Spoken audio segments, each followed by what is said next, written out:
Halo, perkenalkan, nama saya Adi Aksono Grazain. Saya biasa dipanggil Aksa. Saya merupakan mahasiswa Fakultas Hukum Universitas Sultan Ageng Tirtayasa dengan NIM 11112401448. Nah, dalam video ini saya ingin membuat video dokumenter yang dibuat untuk memenuhi tugas UTS pada mata kuliah yang diampu oleh Ibu Yuma Hatima, yaitu mata kuliah studi kebantenan. Nah, dalam video ini saya akan membahas tentang Sultan Maulana Muhammad Syafiyuddin yang merupakan sultan terakhir dari Kesultanan Banten. Saya juga akan menjelaskan bagaimana berakhirnya kekuasaan Kesultanan Banten serta dampaknya terhadap kehidupan masyarakat hingga saat ini. Nah, melalui dokumenter ini diharapkan kita dapat memahami bagaimana sebuah kejayaan besar bisa mengalami kemunduran sekaligus mengambil pelajaran dari sejarah tersebut. Oke, kita langsung ke latar belakang ya. Oke teman-teman, kita masuk ke latar belakang. Jadi teman-teman, Kesultanan Banten itu pernah menjadi salah satu kerajaan Islam yang kuat di wilayah barat Pulau Jawa. Sejak didirikan oleh Sultan Maulana Hasanuddin, Banten itu berkembang menjadi pusat perdagangan dan penyebaran Islam. Letaknya yang strategis menjadikan Banten sebagai jalur perdagangan internasional yang ramai dikunjungi oleh pedagang dari berbagai negara. Namun, memasuki abad ke-18 hingga ke-19, kondisi Kesultanan Banten itu mengalami kemunduran. Konflik internal, perebutan kekuasaan, serta tekanan dari penjajah Belanda, khususnya dari VOC, melemahkan stabilitas kerajaan. Situasi ini menjadi latar belakang munculnya masa pemerintahan sultan terakhir yang harus menghadapi tekanan politik yang sangat berat. Itu latar belakangnya. Oke, mungkin kita lanjut ke selanjutnya, yaitu tentang masa pemerintahan Sultan Maulana Muhammad Syafiyuddin.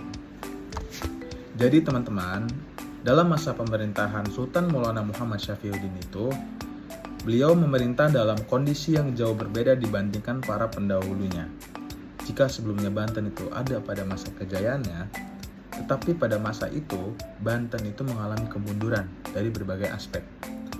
Kekuasaan kesultanan semakin terbatas akibat campur tangan kolonial Belanda yang ingin menguasai wilayah dan perdagangan di Banten. Sultan tidak lagi memiliki kendali penuh atas wilayahnya karena banyak sekali keputusan politik berada di bawah pengaruh Belanda. Selain itu, konflik internal di lingkungan kerajaan juga memperlemah kekuatan pemerintahan. Hal ini membuat posisi sultan semakin sulit dalam mempertahankan kedaulatan Kesultanan Banten. Begitu teman-teman. Oke, kita lanjut ke masa runtuhnya Kesultanan Banten. Oke, kita masuk ke masa runtuhnya Kesultanan Banten. Jadi, puncak dari kemunduran ini terjadi ketika Belanda secara resmi menghapus Kesultanan Banten pada awal abad ke-19, tepatnya setelah berbagai konflik dan tekanan politik, kekuasaan Kesultanan akhirnya berakhir. Sultan Maulana Muhammad Syafiyuddin menjadi simbol berakhirnya era panjang Kesultanan Banten. Peristiwa ini menandai perubahan besar dalam sistem pemerintahan di Banten dari kerajaan Islam menjadi wilayah yang sepenuhnya berada di bawah kekuasaan kolonial. Dampaknya tidak hanya dirasakan dalam bidang politik, tetapi juga dalam kehidupan sosial dan ekonomi masyarakat. Banten yang dahulu menjadi pusat perdagangan internasional perlahan kehilangan perannya. Jadi gitu teman-teman, itu adalah masa runtuhnya Kesultanan Banten. Tuh, mungkin kita lanjut ke selanjutnya ke warisan sejarah dan kondisi sekarang. Tuh. Oke teman-teman, kita masuk ke bagian warisan sejarah dan kondisi sekarang. Jadi meskipun Kesultanan Banten itu telah runtuh, warisan sejarahnya itu masih kita lihat hingga sekarang. Di kawasan Banten Lama terdapat berbagai peninggalan sejarah seperti Masjid Agung Banten dan Keraton Sorosowan. Lalu ada bangunan-bangunan itu menjadi saksi bisu kejayaan sekaligus runtuhnya Kesultanan Banten. Selain itu, masyarakat Banten hingga kini masih mempertahankan nilai-nilai religius dan budaya yang kuat. Tradisi adat istiadat serta kuliner khas seperti sate bandeng dan pecak bandeng tetap menjadi bagian dari identitas daerah. Hal ini menunjukkan bahwa meskipun kekuasaan politik telah berakhir, warisan budaya itu tetap hidup dan diwariskan dari generasi ke generasi. Itu teman-teman.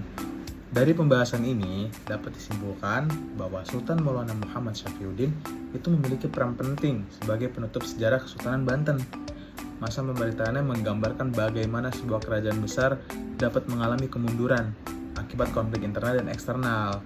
Tentunya Kesultanan Banten juga menjadi pelajaran berharga tentang pentingnya persatuan, stabilitas, dan kemandirian dalam sebuah pemerintahan. Nah, semoga melalui video ini kita dapat lebih memahami sejarah dan menghargai warisan budaya yang kita miliki. Begitu teman-teman.